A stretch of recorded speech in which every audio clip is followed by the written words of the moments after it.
Juan 1:1, en su modo revelación. Argumento introductorio. A lo largo de las Escrituras encontramos que el pasaje de Juan 1:1 es el versículo que habla más claro acerca de la deidad de Jesús. Pero lamentablemente a ese pasaje de los textos sagrados algunas versiones bíblicas le han metido cizaña, que dificultan extraer el buen trigo plantado por el amado Juan, a pesar que este noble discípulo profetizó en su libro de las Revelaciones las consecuencias que conllevan aplicar esa malicia con la palabra de Dios revelada. Puede leer esa referencia en el texto de Apocalipsis en su capítulo 22, verso 19. Además, en el Antiguo Testamento nos deja una información bastante parecida y que se encuentra en Deuteronomio 4:2. Es así que el entender ese pasaje de Juan 1:1 sería extremadamente simple si no fuera por otras versiones que la han traducido acomodándola a su conveniencia religiosa. Encontrar la verdadera motivación de lo dicho por el apóstol Juan va a ser la intención de este estudio, y solo basándonos en versiones bíblicas traducidas al español, ya que no tenemos conocimiento ni de hebreo ni de griego, pero sí el entendimiento que nos proporciona el Espíritu Santo para obtener la verdad divina. Por eso solo usaremos la versión bíblica dedicada a los hispanoparlantes y de alguno que otro diccionario bíblico para comprender un término en hebreo o griego según sea el caso. Antes de comenzar con este análisis debemos leer primero el versículo 1:1 del Evangelio de Juan, pero en dos versiones bíblicas distintas para poder ver el trigo y la cizaña. Leamos. En el principio era el Verbo, y el Verbo era con Dios, y el Verbo era Dios. Juan 1:1, versión Reina Valera 1960. La otra versión es la traducción del Nuevo Mundo, la cual dice: en el principio la palabra era, y la palabra estaba con Dios, y la palabra era un Dios. Juan 1:1. A simple vista, la información transmitida por ambas versiones bíblicas aparentemente se ven iguales, donde encontramos palabras clave que son comunes en ambos enunciados, y estos vocablos son los siguientes: el término principio, los verbos ser y estar, el sustantivo propio Dios. También observamos en cada una de esas publicaciones bíblicas que en ese verso de Juan 1:1 difieren en los términos siguientes: palabra, verbo. El sustantivo palabra es el término usado en la traducción del Nuevo Mundo. En cambio, la versión Reina Valera 1960 utiliza el vocablo verbo. Aunque estos dos términos se pueden considerar sinónimos o equivalentes, porque la voz original tomada del griego es logo, y esta palabra helénica permite esa gama de significados. Sin embargo, el término verbo usado en una de las versiones es de tipo activo o dinámico, es decir, que éste genera un accionar. En cambio, el uso del vocablo palabra en la versión traducción del Nuevo Mundo es de tipo pasivo o inactivo, por lo que resulta más genérico y simplista, pero que es comprensible por la mayoría de los lectores. También podemos ver en Juan 1:1 y registrada en ambas versiones bíblicas que en la estructura de esa oración aparecen los verbos ser y estar. En la lengua castellana, el verbo ser representa existencia en el sentido de la naturaleza de la esencia o presencia de la esencia, y que es de carácter permanente. Por su parte, el accionar del vocablo estar en el idioma español también representa existencia, pero con la connotación de estado de la esencia, o localía o compañía de la sustancia, y que es de permanencia temporal. Por lo que podemos notar una leve diferencia entre las dos versiones, traducción del Nuevo Mundo y la Reina Valera 1960, por cuanto el verbo ser aparece 3 veces en el versículo de Juan 1:1 de la versión Reina Valera 1960 y 2 veces en la traducción del Nuevo Mundo, y que además utiliza el verbo estar de permanencia temporal. En ese primer versículo del Evangelio de Juan, en su estructura de oración, los tiempos de accionar de los verbos están todos en pasado. La gramática castellana muestra que los verbos ser y estar son dos vocablos distintos, por lo que mantiene un accionar diferente uno del otro, pero que no sucede lo mismo para otros idiomas, como por ejemplo en el caso de la lengua anglosajona, en donde esos dos verbos, el ser y el estar, lo representa un vocablo único, el cual está constituido por el verbo to be, con la idea de existencia. por lo que puede traducirse indistintamente al castellano como ser o estar, de acuerdo al contexto, y no sé si esto aplica en el vocablo griego original de los textos sagrados, pues como lo comenté anteriormente, no conozco esa lengua bíblica. Sin embargo, observando un diccionario interlineal griego-español, el vocablo griego empleado en ese pasaje de Juan 1.1 es gen, indicativo imperfecto del verbo eimi. Y buscando por otra fuente de información se nos dice que eimi en su conjunción de primera persona puede significar ser, estar, haber, existir. Y es el verbo empleado para ambos casos verbales del español, que son el ser y el estar. Como esta es una enseñanza impartida por el Espíritu Santo, por eso también nosotros estamos aprendiendo y nos damos cuenta que en el español se emplean dos verbos que hacen alusión a lo existencial, pero que en otros idiomas es un único verbo con la connotación de existencia. Tenemos como ejemplo somero el caso del verbo to be, que en la lengua inglesa para primera persona del singular en tiempo presente se diría así: I am, traducido al español como yo soy. Y el mismo I am también puede ser transliterado al castellano como yo estoy, de acuerdo a la síntesis de la oración. Así que podemos asumir que esas dos versiones bíblicas están en lo correcto en cuanto a la transliteración del verbo ser o estar, que aparece en Juan 1.1, porque en ambos casos los vocablos representan existencia, uno como propiedad permanente de la sustancia, esencia, y el otro término como presencia temporal de la sustancia o permanencia temporal. De hecho, en la última versión de la traducción del Nuevo Mundo han sustituido el verbo ser en Juan 1.1 literal A por el verbo existir, de existencia. Leamos cómo lo traducen actualmente. En el principio la palabra existía. Esa oración transcrita por la nueva versión, traducción del Nuevo Mundo, nos muestra el mismo verbo ser pero con la connotación de existencia.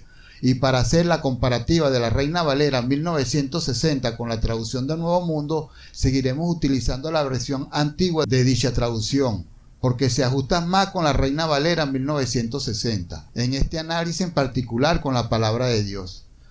Prosiguiendo con el escudriño de Juan 1.1, tenemos un sustantivo que encontramos en cada una de esas versiones bíblicas, y que es un término común con una ligera variación en la traducción del Nuevo Mundo, el cual es Dios con D mayúscula y Dios con D minúscula.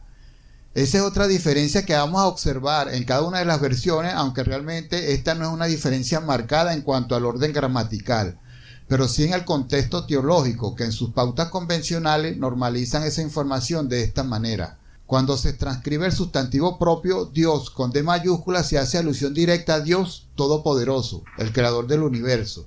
Pero cuando se transcribe el sustantivo común Dios con D minúscula se hace referencia a los dioses paganos y a falsas deidades, puesto que existe un solo Dios verdadero y es conveniente hacer una distinción con respecto a las falsas deidades del mundo. De allí esa normativa. En la Reina Valera 1960, las dos veces que aparece el sustantivo Dios en ese pasaje en cuestión lo hace con D mayúscula, refiriéndose al Dios verdadero. En cambio, la traducción del Nuevo Mundo usa uno de sus sustantivos con D minúscula para diferenciarlo del Dios verdadero. Y este sustantivo común va acompañado del artículo indeterminado un. En realidad, este artículo gramatical un es un fruto que nos indica que existe cizaña en algunas de las versiones bíblicas, la cual ha generado bastante polémica en la comunidad cristiana y entre eruditos del griego koiné, que es el idioma con que se escribió aquel libro de Juan. De modo tal, quien cree que ese pasaje lleva artículo gramatical lo hace meramente por fe, y el que cree que ese versículo no lleva el artículo indeterminado también lo hace por fe, y esa ha sido la tarea de los teólogos conocedores gramaticales del griego original, de demostrar sus conocimientos gramaticales del griego antiguo para tratar de llegar a la verdad de ese pasaje en particular, transcrito por Juan, y desarraigar con ello la cizaña del verdadero trigo. Pero ¿qué pasa con el común de la gente? Los que no somos teólogos ni conocemos del griego, ni del hebreo, ni del latín. Y muchas veces ni siquiera nuestra propia lengua madre la sabemos hablar adecuadamente, ni redactar correctamente. Es por eso, y actuando por fe, asumimos como verdad cualquiera de las versiones bíblicas que estemos leyendo en su momento, ya sea la traducción del Nuevo Mundo o la Reina Valera 1960 o alguna otra versión bíblica. Entonces, ¿qué podemos hacer? Permanecer el creyente neófito de la palabra con la viga de la cizaña en su ojo, De ninguna manera, por eso debemos escudriñar las Escrituras a profundidad, porque por algún lado y de los mismos textos bíblicos sale la luz que nos revelará la verdad de Dios. Aunque ciertamente toda esa revelación de Juan 1.1 para nosotros está dentro de un marco meramente teórico y es poco comprensible por la mayoría de los creyentes, ya que su verificación es por cánon gramaticales del griego antiguo y que no todo el mundo conoce. Sin embargo, existe otro método que nos permitirá comprobar cuál de esos enunciados expuestos es el que realmente el apóstol Juan quiso transmitir a la iglesia. Y ese procedimiento es el de comprobación de la verdad a través de una prueba práctica, tal cual como se aplica en el campo de las ciencias humanas, que mediante aparatos especializados para ello se simulan la realidad de las cosas, procreando las condiciones necesarias para ver, oír, palpar y sacar datos cuantitativos y cualitativos, usando los instrumentos de mediciones adecuados para ello, y concluir con la práctica su información teórica. El método de comprobación para adquirir una verdad objetiva es una de las características propias de la raza humana, la cual necesita pruebas para demostrar una verdad lógica o asumir alguna información como tal, por ser esta especie humana de mentalidad con razonamiento lógico y práctico. Y en el campo de la teología de perfil griego se requiere una verificación de la verdad subjetiva con la realidad de nuestro entorno, para que ésta sea una verdad objetiva. Es por ello que la teología también se considera como una rama de la ciencia. Por ende, se aplica ese procedimiento de comprobación de una información usando los medios adecuados, que generalmente es la propia Biblia, el instrumento de validación y medición por excelencia, por ser esta la palabra de Dios revelada. De allí que es muy común oír en la comunidad cristiana la frase de sola escritura.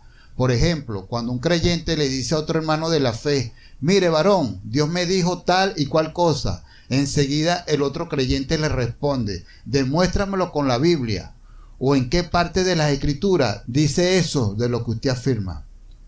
Este es un ejemplo vivo de la mentalidad lógica y racional del creyente y que es parte de la naturaleza humana. En consecuencia, se necesitan pruebas para asumir una información teórica, subjetiva, como una verdad lógica, razonable y práctica. Aquí les muestro con los textos sagrados un caso práctico que corrobora esta enseñanza. Inmediatamente los hermanos enviaron de noche a Pablo y a Silas hasta Berea, y ellos habiendo llegado entraron en la sinagoga de los judíos, y esto era más noble que los que estaban en Tesalónica, pues recibieron la palabra con toda solicitud, escudriñando cada día las escrituras para ver si estas cosas eran así. Así que creyeron muchos de ellos, y mujeres griegas de distinción, y no pocos hombres. Hechos 17, versos 10 al 12. Dinámica para el aprendizaje de esta enseñanza. Sabemos que las enseñanzas en los colegios, los educadores primeramente te dan un aprendizaje teórico y después te hacen un examen de comprobación de conocimiento práctico. Pero en el plano espiritual, para alcanzar la madurez del conocimiento, generalmente sucede todo lo contrario al método que se aplica en los colegios. Es decir, primero se te da la prueba y luego es que alcanzamos el conocimiento deseado por Dios, para nuestro propio provecho y el de la iglesia.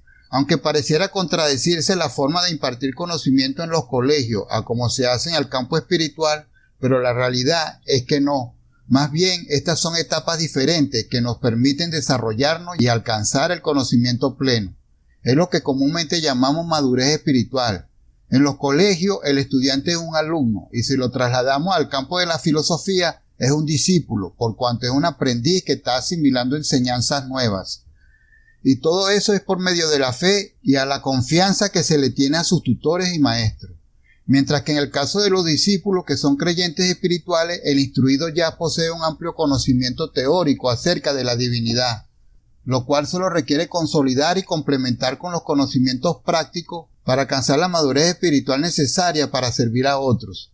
De allí aquella frase popular: la práctica hace al maestro. Algunos predicadores llaman a ese proceso práctico para obtener madurez espiritual el desierto del creyente, la cueva de Abdullah, los hornos de aflicción, así entre otras tantas, pero que todas cumplen el mismo objetivo, que es la de enseñar, preparar y purificar al creyente para que sirva en la obra de Dios. En la Biblia tenemos como ejemplo de esas primicias la muy conocida prueba de Job, que aparentemente y a nivel espiritual este ilustre personaje no tenía nada que aprender. Sin embargo, no fue así, hasta el punto que ya al final de sus pruebas, él mismo reconoció esa carencia del conocimiento espiritual acerca de Dios. Leamos esa información que nos proporcionó el paciente Job. ¿Quién es el que oscurece el consejo sin entendimiento? Por tanto, yo hablaba lo que no entendía, cosas demasiado maravillosas para mí que yo no comprendía. Job 42:3. Y después Job continúa diciendo, de oídas te había oído, mas ahora mis ojos te ven. Por tanto me aborrezco y me arrepiento en polvo y ceniza. Job 42, versos 5 y 6. De hecho, esa expresión dicha por el patriarca Job nos habla de los dos tipos de conocimientos que hay en el plano de lo existencial. Primeramente, el que es concerniente al marco teórico, el cual es espiritual y subjetivo, y que es una enseñanza que entra a través de los oídos, como lo revela Romanos 10:17, y tal cual como lo expresó Job con estas palabras, de oídas te había oído. La segunda manifestación del conocimiento es el de carácter práctico y comprobatorio, el cual es de tipo objetivo y que se recoge a través de lo que observamos y palpamos. Esto aplica para la adquisición de cualquier tipo de conocimiento en el hombre, incluso en el campo de la teología, y es Dios el centro y fuente de ese conocimiento teológico. Por eso afirmó Job después de concluidas sus pruebas, mas ahora mis ojos te ven. También hemos escuchado a muchos pastores que le dicen a su congregante que cuando estén pasando por duras pruebas no se pregunten, ¿por qué a mí?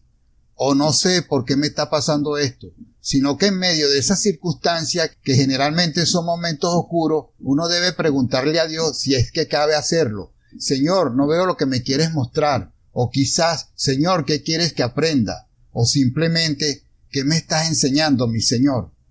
En conclusión, son necesarias las pruebas para comprender una verdad espiritual o teórica, convirtiéndola en una verdad objetiva que sea comprensible para todos. Y el procedimiento que vamos a emplear en la verificación de Juan 1:1 es el método por sustitución equivalente, que suele usarse en la ciencia de las matemáticas, la cual consiste en reemplazar una variable desconocida dentro de una ecuación sustituyéndola por otra conocida que tenga igual valor numérico o alfanumérico, y la cual pertenece al mismo sistema de ecuación. Pero como en el caso de Juan 1:1 no se corresponde con una ecuación matemática, sino más bien a una síntesis gramatical, por eso no vamos a manejar variables, sino vocablos, y los cuales vamos a sustituir por términos que sean sinónimos o frases equivalentes. A medida que vayamos avanzando en el tema, comprenderemos esta dinámica. Y ahora, como decía un sabio predicador de la calle, vamos al grano de trigo, que es el que produce el pan. Juan 1:1. Enseñanza teórico-práctica. Tenemos que la información de Juan 1:1 es para nosotros una revelación meramente de carácter teórico, el cual debe ser recibida únicamente por fe. En consecuencia, es una enseñanza de tipo subjetiva, la cual requiere ser probada para el entendimiento humano, porque este individuo es de mentalidad lógica y práctica. Pero como en el campo de lo existencial, para alcanzar la madurez del discernimiento espiritual que produce sabiduría, primeramente va la práctica. Entonces ese postulado elaborado por el amado Juan y que para nosotros tiene carácter subjetivo o teórico, ya fue probado en el campo de lo práctico, por lo que esa información de Juan es un postulado teórico práctico. Se suele definir postulado como una proposición cuya verdad se admite sin pruebas para servir de ulteriores razonamientos, pues ya ha sido sustentado por una persona calificada, grupo u organización. Así que ya conociendo el postulado de Juan como un conocimiento teórico para nosotros y que solo hay que recibirlo por fe, además sabiendo y creyendo con fe que lo que dijo Juan es palabra de Dios, como lo explica nuestro Maestro y Señor Jesús. Mas no ruego solamente por estos, sino también por los que han de creer en mí por la palabra de ellos. Juan 17:20. Entonces, esa enseñanza teórica que tenemos del amado Juan, debemos complementarla dándole un enfoque práctico, para constatar con ello su veracidad, y como ya lo hemos mencionado, esto ya se ha hecho mediante cánones gramaticales griegos, pero que no todo el mundo conoce. Por eso debemos buscar la visión práctica de aquel postulado de Juan, para que sea visible a nuestro entendimiento lógico. y para ello debemos recoger los vocablos que son comunes en ambas versiones bíblicas y que se contrasta en cuanto al enunciado de Juan 1:1, los cuales son principio, Dios, palabra. Debemos tener claro que el personaje principal que hace mención Juan 1:1 indudablemente que es Jesús el Mesías, y en eso concuerdan todas las versiones bíblicas existentes y sus respectivos lectores. Es así que cuando el Evangelio del discípulo amado dice, en el principio la palabra era, traducción del Nuevo Mundo, tengamos siempre presente que con esa frase se está haciendo referencia directa a Jesús, el Hijo de Dios. Manténgalo siempre presente porque esa afirmación va a ser relevante en este tema, y la cual usaremos más adelante. Para comenzar nuestro análisis de comprobación usaremos la primera parte del versículo de Juan 1:1 literal A, la cual dice, en el principio la palabra era, traducción del Nuevo Mundo. Y vamos a enfocarnos específicamente en el término palabra por ser este vocablo más simple y comprensible que su equivalente verbo, el cual es el término usado por la Reina Valera 1960. Por eso, para poder hacer nuestra comprobación, emplearemos la versión traducción del Nuevo Mundo, quien es que aplica el vocablo palabra en su versión más antigua.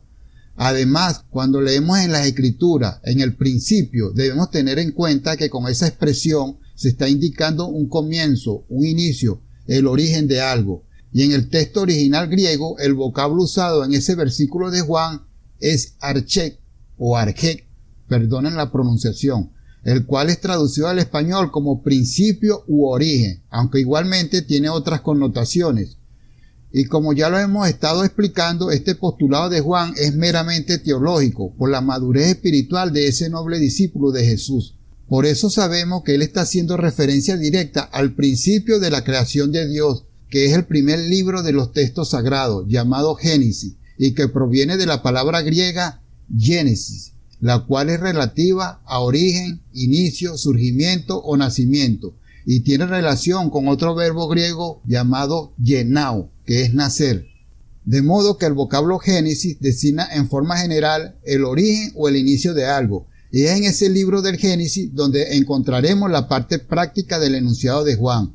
Por ello simularemos que estamos presentes en ese momento de la creación para ver en forma práctica la magistral obra de Dios, tal cual como lo revela el Génesis. Pero antes de comenzar la simulación práctica, primero debemos hacer una pequeña analogía de los dos libros en cuestión, que es el Evangelio de Juan y el Génesis, o Bereshit, que es el término en hebreo para el libro de la creación, también conocido como de los principios, para ir ordenando la escenografía que nos va a permitir hacer la comprobación. Primero, ambos textos sagrados comienzan con una narrativa, como lo veremos a continuación. En el principio Dios creó los cielos y la tierra. Génesis 1:1, traducción del Nuevo Mundo. En el principio la palabra era, y la palabra estaba con Dios, y la palabra era un Dios. Juan 1:1, traducción del Nuevo Mundo. La frase en el principio de Génesis 1:1 es Bereshit, que es un vocablo hebreo y donde la raíz rechi significa principio, principal, primero, primicia. Y la Septuaginta, que es la traducción griega del Antiguo Testamento, emplea el vocablo arché para el término principio del Génesis 1:1 y que es el mismo vocablo que se utiliza en Juan 1:1. Segundo, el autor del libro del Génesis ciertamente no se tiene claro su autoría, pero la mayoría de los teólogos asumen que fue el fiel Moisés, el escritor de ese valioso texto. Pero independientemente de quién sea el autor del Génesis, estamos convencidos que es palabra inspirada por Dios, el manual de la vida terrenal y espiritual. Por su parte, Juan es el autor del Evangelio que lleva su nombre, aunque también se cree que él no lo escribió directamente, sino que fue uno de sus discípulos. Tercero, las primeras palabras de ambos libros son idénticas, por ello comienza su narrativa con esta frase, en el principio, indicando el origen o comienzo de algo. En el Génesis, ese algo es la creación de los cielos y de la tierra. Y en el Evangelio de Juan, ese algo es el origen de Jesús. Cuarto, la información dada en el Génesis es para la raza humana, para todos los hombres en general. Por su parte, la información transmitida por Juan es para la iglesia espiritual, de ahí el carácter teológico del Evangelio de Juan. Quinto, tenemos que en el capítulo 1 del Génesis se dan detalles de la creación del mundo terrenal. Entre tanto, en el capítulo 1 del Evangelio de Juan se dan todos los detalles del nacimiento de la iglesia, de allí su relación con el término griego genao, nacer. Esta revelación de la formación de la iglesia espiritual es complementada a lo largo de dicho evangelio. Sexto, en el Génesis el agente creador del mundo terrenal es Dios. En el evangelio de Juan el agente creador de la iglesia es Jesús el Mesías, la cual debemos comprobar si es Dios o un Dios, y que es la intención de este estudio. Séptimo, el primer versículo del Génesis utiliza el verbo crear con la idea de hacer, fundar, inventar, fabricar, y mostrando con ello que el mundo tuvo un comienzo o un principio. Por su parte, Juan empieza su narración con el verbo ser, que expresa existencia, pero que esa información de Juan, el tiempo verbal, está conjugado en indicativo pretérito imperfecto, como lo leeremos a continuación. En el principio la palabra era. Juan 1.1 literal A, traducción del Nuevo Mundo. Según el diccionario, el tiempo verbal del indicativo pretérito imperfecto lo que realmente nos indica que son acciones que ocurrieron en un pasado temporal, pero que no se sitúa en un momento en concreto.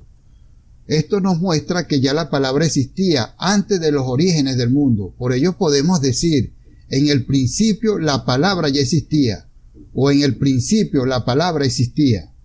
De esa manera es como hoy en día la nueva versión traducción del Nuevo Mundo lo ha estado traduciendo, por lo que la Biblia traducción del Nuevo Mundo nos confirma que Jesús, la palabra, existía antes de todas las cosas creadas, y eso lo revela el apóstol Pablo en una de sus cartas. Porque por medio de él todo lo demás fue creado, en los cielos y en la tierra, las cosas visibles y las cosas invisibles, ya sean tronos, dominios, gobiernos o autoridades. Todo lo demás ha sido creado mediante él y para él. Además, él existe desde antes que todo lo demás, y por medio de él se hizo que existiera todo lo demás.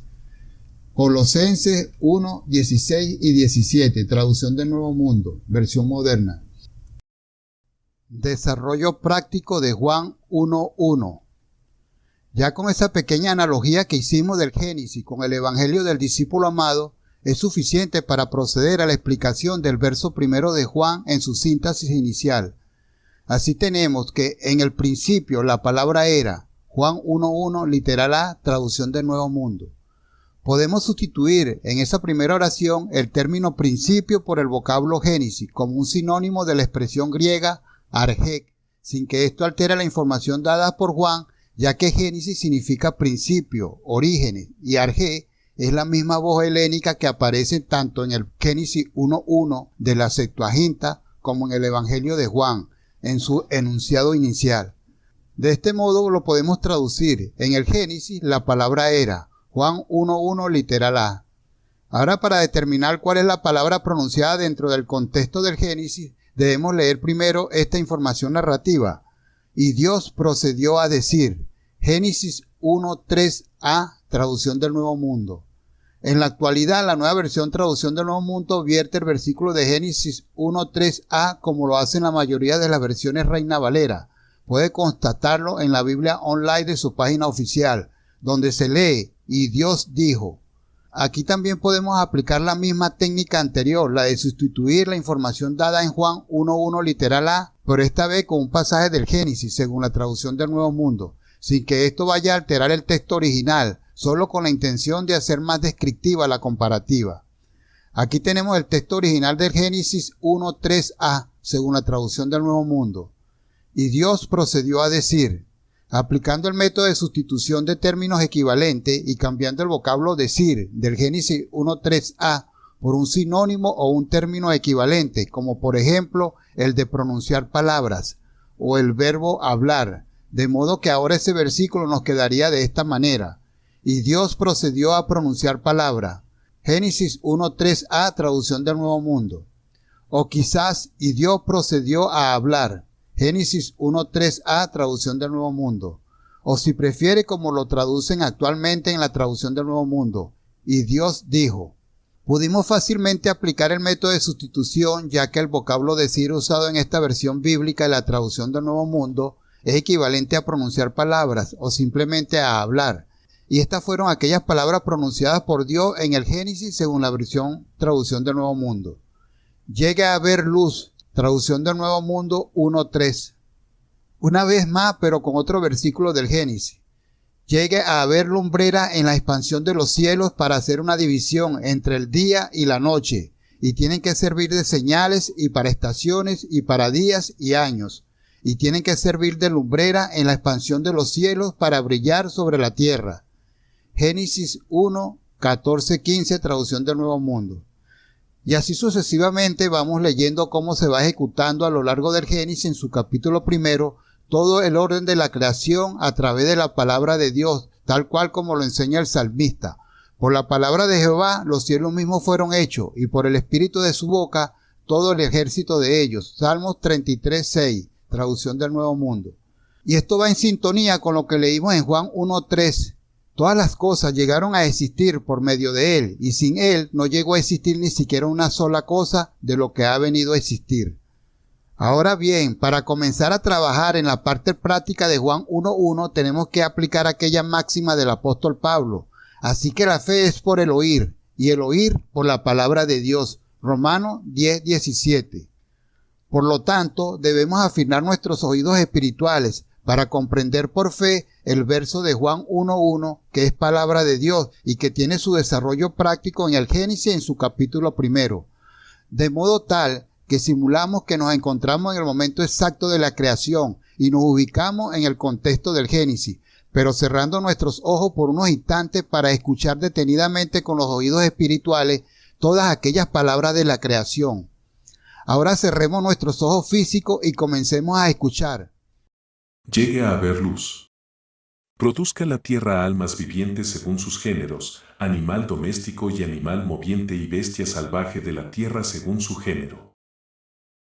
Haga brotar la tierra hierba, vegetación que dé semilla, árboles frutales que lleven frutos según sus géneros, cuya semilla esté en él, sobre la tierra. Por favor, abra los ojos y ahora, siendo honesto consigo mismo, conteste esta pregunta. En el Génesis, ¿quién pronunció esas palabras que acabamos de oír? La respuesta nos la dio el amado Juan cuando expresó: en el principio la palabra era. O mejor dicho, en el Génesis la palabra era. Ya sabemos que esa frase, en el principio la palabra era, hace referencia directa a Jesús, como lo explicamos en una primera parte de este estudio, en el cual están de acuerdo todos los lectores del Evangelio de Juan. Por eso esas palabras que escuchamos de aquel Génesis son las de Jesús, el Hijo de Dios. Y recordemos, según la traducción del Nuevo Mundo, lo que el apóstol Pablo nos dice acerca de Jesús. Porque por medio de él todas las otras cosas fueron creadas en los cielos y sobre la tierra, las cosas visibles y las cosas invisibles. No importa que sean tronos o señoríos, o gobiernos o autoridades, todas las otras cosas han sido creadas mediante él y para él. Colosenses 1:16. También podemos leer en el propio relato bíblico del Génesis y según la traducción del Nuevo Mundo, donde se nos afirma que la tierra se hallaba sin forma y desierta. O como lo transcribe la Reina Valera, la tierra estaba desordenada y vacía. Entonces, al estar desierta o vacía, es obvio que la única voz que se podía escuchar en ese desolado lugar de la creación era la de Jesús, porque Él es la palabra, el creador de todas las cosas existentes, como lo recalca la traducción de Un Nuevo Mundo y como lo podemos constatar en el Evangelio de Juan.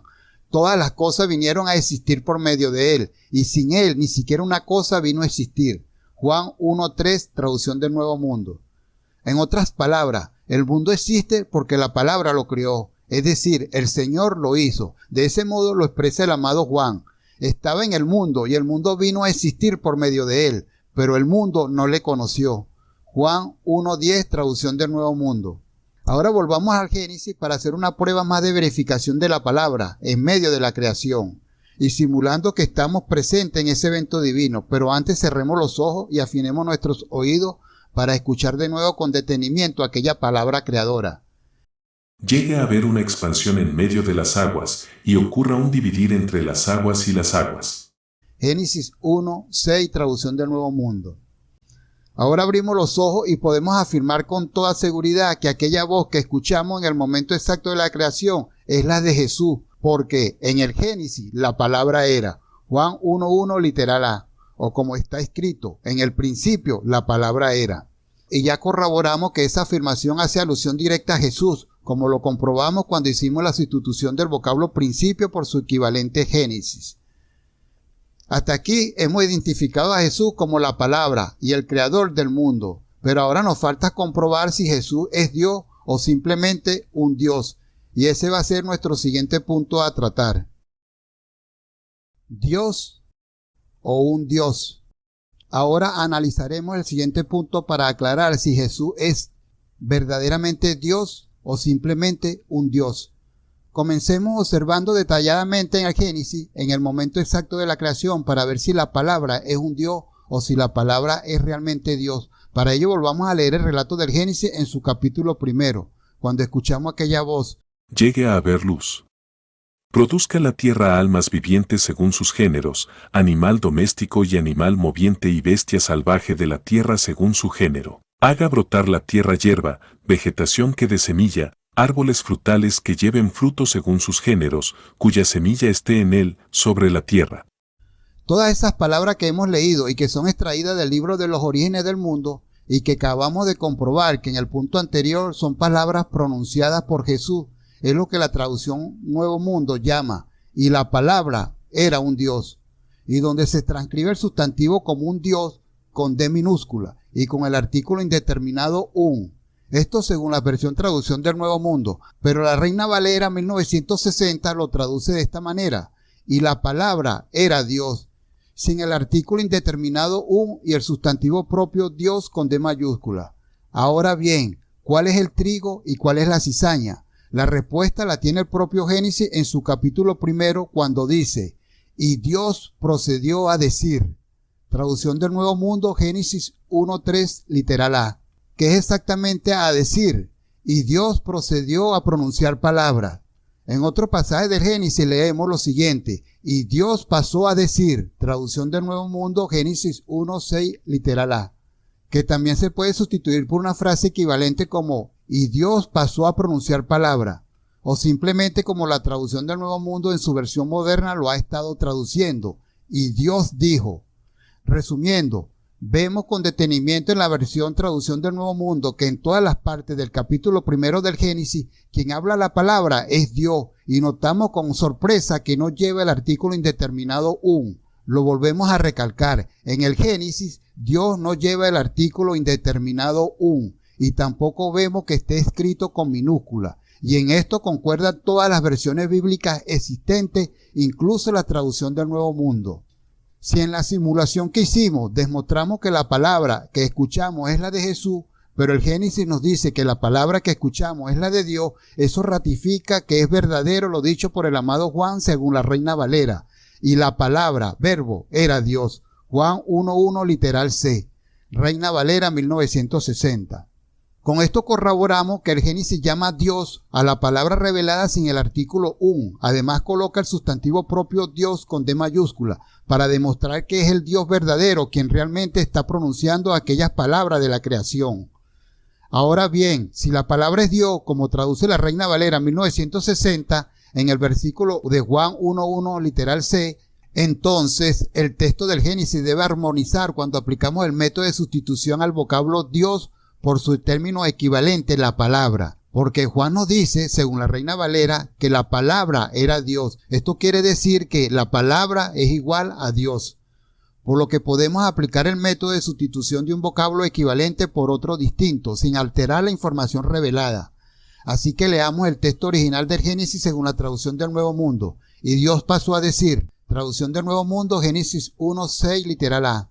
Ahora el mismo versículo, pero con el método de sustitución de igualdad. Y la palabra pasó a decir, traducción del Nuevo Mundo, Génesis 1:6, literal A. Ya que palabra es igual a Dios según el texto de Juan 1:1. Veamos otro ejemplo. Y Dios procedió a decir, traducción del Nuevo Mundo, Génesis 1:3, literal A. Ahora aplicamos el método de sustitución equivalente de Dios por la frase la palabra y nos queda de esta manera. Y la palabra procedió a decir, traducción del Nuevo Mundo, Génesis 1:3, literal A. Este ejercicio de comprobación es posible hacerlo gracias a que el vocablo palabra en Juan 1:1 lo registra como un sinónimo de igualdad a Dios, como lo hemos explicado, y esto de acuerdo a la traducción de la Reina Valera. De esa manera, cuando decimos que la palabra era Dios, es afirmar que la palabra es igual a Dios. Por eso cuando hacemos la sustitución de términos equivalentes, no altera la información narrada en el Génesis, ni en la traducción del Nuevo Mundo, ni en la versión Reina Valera. Ahora bien, cuando leemos en Juan 1:1 y la palabra era un Dios, esto de acuerdo a la traducción del Nuevo Mundo, lo cual quiere decir que la palabra es igual a un Dios. Y si lo cotejamos con el Génesis para aplicar el método de sustitución equivalente, no encontramos en la creación del Génesis un solo texto que exprese y un Dios procedió a decir. Traducción del Nuevo Mundo, Génesis 1:3a. O simplemente un Dios dijo. Por esa razón no podemos aplicar el método de sustitución equivalente de un Dios con relación al término palabra como se transcribe en la traducción del Nuevo Mundo el verso de Juan 1:1 cuando transcribe: la palabra era un Dios. Ahora bien, si esa revelación fuera cierta, entonces quiere decir que la palabra igual a un Dios. En consecuencia, esa información para ser verdadera debería armonizar cuando se le aplica el método de sustitución equivalente, cuando lo cotejamos con el relato del Génesis. Pero lo cierto es que un Dios no aparece en ninguna parte del libro de la creación en su capítulo primero. Por ese motivo, la expresión de Juan 1:1, difundida por la traducción del Nuevo Mundo como la palabra era un Dios, es totalmente falsa, o sea, una doctrina de cizaña. Así demostramos con este método de sustitución de vocablos equivalentes que la versión Reina Valera está en lo correcto, pero no podemos decir lo mismo de la versión traducción del Nuevo Mundo, puesto que en el Génesis, en su capítulo primero, no es posible aplicar ese método de sustitución de un Dios por su equivalente, la palabra, porque esa frase no se encuentra en ninguna parte de la creación del Génesis, ni tan siquiera en la propia traducción del Nuevo Mundo.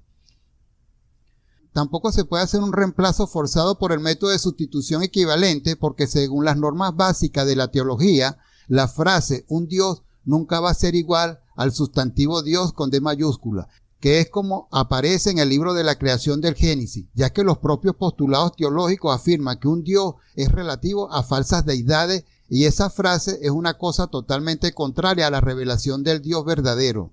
Este símbolo que vemos en pantalla en matemáticas se lee diferente a o no es igual a. De ese modo tenemos que Dios es diferente a un Dios.